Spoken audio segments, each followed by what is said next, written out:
People say all the time, well, did you get that done? Well, I left them an email. I left them a voicemail. I sent them 3 emails. How many times you heard that? When that happens with me, I'm like, I don't show it. I just like, really? Wow, that's fascinating. We'll explain about our culture. It's about getting the results. So I can help you if you can't figure another way to do it, but there may be 12 other things we might want to do. Maybe they don't have the answer. Maybe somebody else can give us the answer. The outcome was to get this information, not to leave an email or 12 or 3 voicemails. That will not do any of us any good. How many follow? I work out, I train my mind, I train my body. It becomes a lifestyle. It's not just like you're depending upon somebody else. I'm not here to become somebody's guru. I'm not here to give them a gift. I'm here for them to open up their own gifts. And that's really what my work has been. The one thing they all have in common, I think, is they're hungry. And I know that sounds simplistic, but I believe that's the single most important element that separates the quality of people's lives.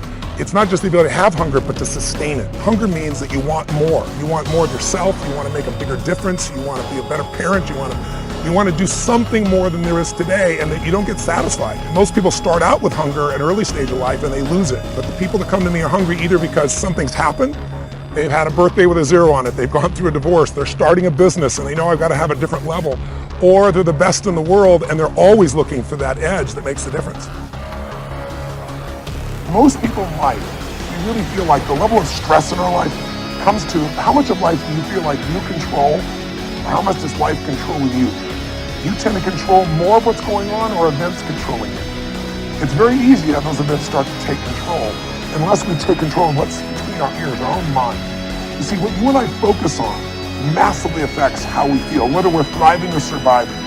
If you focus on what you can't control, if you focus on the past, if you focus on what's missing from your life constantly, that pattern of focus will make you frustrated, overwhelmed, depressed.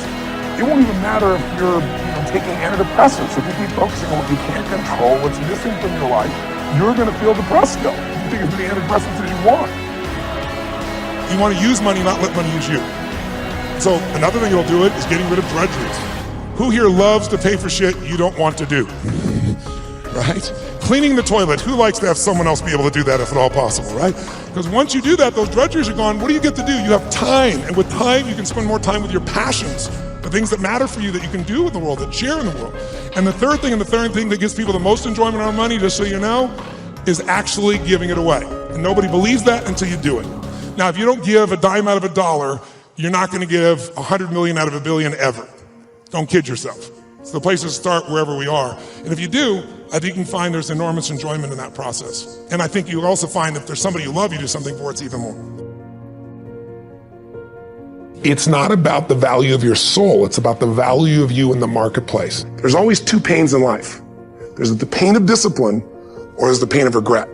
It's not what happens that determines the quality or the quantity of your life. It's not what happens. The world you live in today, the CNBC and the CNN and the Netflix. Be happy. Just be happy. Be satisfied with what you have. There's no push, man. There's nobody pushing you. How about this? You can do more. How many of you can do more? Oh my God, if that's all you got, how many of you can do more? Well, goddamn, if you know you can do more, then you have to do more. If you know you can help, if you know you can make a difference, if you don't, you're gonna have this freaking big hole inside. No amount of money can fill this thing up. So fill it up. Because, as we know, in the comfort zone, there's no growth in the comfort zone. No growth in the comfort zone. If you really don't want to do it, well, then you can keep being the guy that's in the back, and guess what? You're going to be mad in 6 months when some other chef gets hired for a different shift, and all of a sudden he's out making friends with everyone, and he gets promoted. And why does he get promoted? Well, look at what the guy's doing. But he's not as good as a cook as I am. Guess what? They don't really care. Making the food is only part of what they want you to do. Just like being a SEAL, doing missions is only part of what you need to do the mission. Yeah. You can't just be tactically sound. You got to have the relationships built so you can work in the battle space that's owned by a conventional commander. You got to have the relationship that you can get your missions approved up the chain of command on the special operations side. How do you do that? You build. You go out, you talk to people, you get out of your comfort zone. And so no idea works unless you're willing to roll up your sleeves, do the practice, invest the time, put in the effort, do the work. I think we've all observed a lot of people who they love reading the books, they love showing up at the courses, they do all the online training, and nothing ever changes. And they say, well, I don't know why it doesn't change, why my life doesn't change, why my thinking doesn't change, why my performance doesn't change, why my relationships don't change. Well, it's because ideas don't work if you don't execute on them. So if you look at the great business builders, you look at any great performer, one thing that makes them great is their grit. One thing that makes them great is their hunger to practice. One thing that makes them great is they are willing to sacrifice. I mean, yes, they're passionate, but did you know the root of the word passion is suffering? You've got to be willing to suffer for your vision.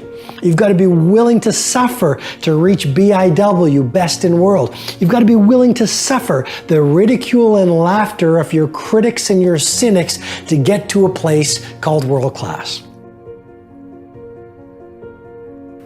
And let me tell you, this thing was spectacular. It was the most elegant piece of technology I'd ever used. The user interface was incredible. The design was spectacular. I absolutely loved it. It was easy to use and it was bright and gorgeous and fantastic. It didn't work on iTunes, which is a different problem, so I couldn't use it, but it was amazing. And elegant. My God, it was elegant. So I'm sitting in the back of a taxi with a very senior Apple executive, sort of employee number 12 kind of guy. And, I like to stir pots. So I turned to him, I said, Microsoft gave me their new Zune. And it is so much better than your iPod Touch. And he turned to me and he said, I have no doubt. Conversation over.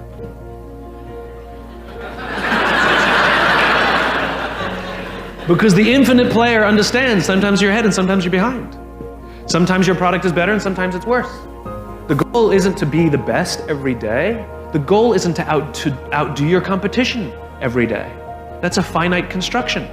If I had said to Microsoft, I've got the new iPod Touch and it's so much better than your Zune, they would have said, can we see it? What does it do? React, react, react, react.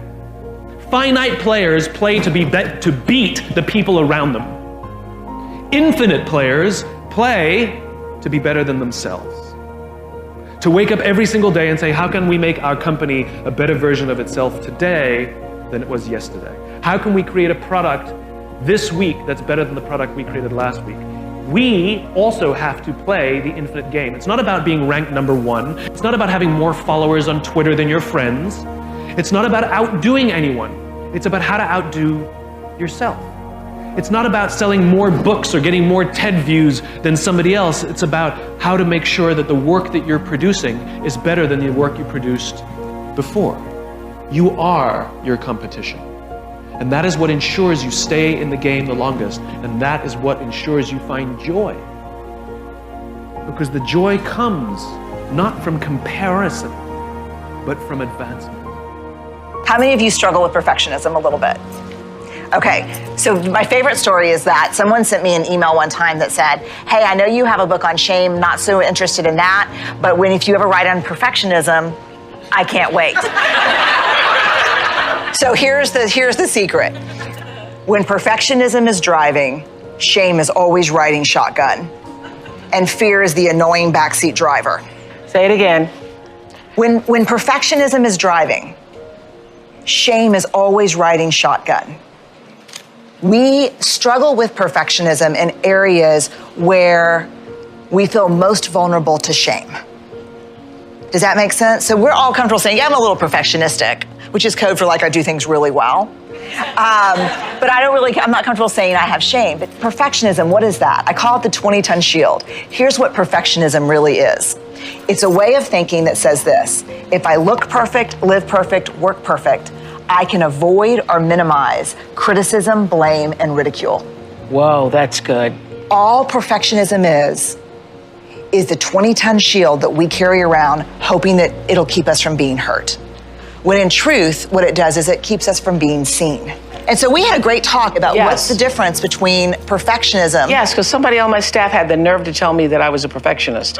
And I absolutely denied that. And you stood by me. Thank you very much. Because I'm not a perfectionist. I'm a person who strives for excellence and requires excellence.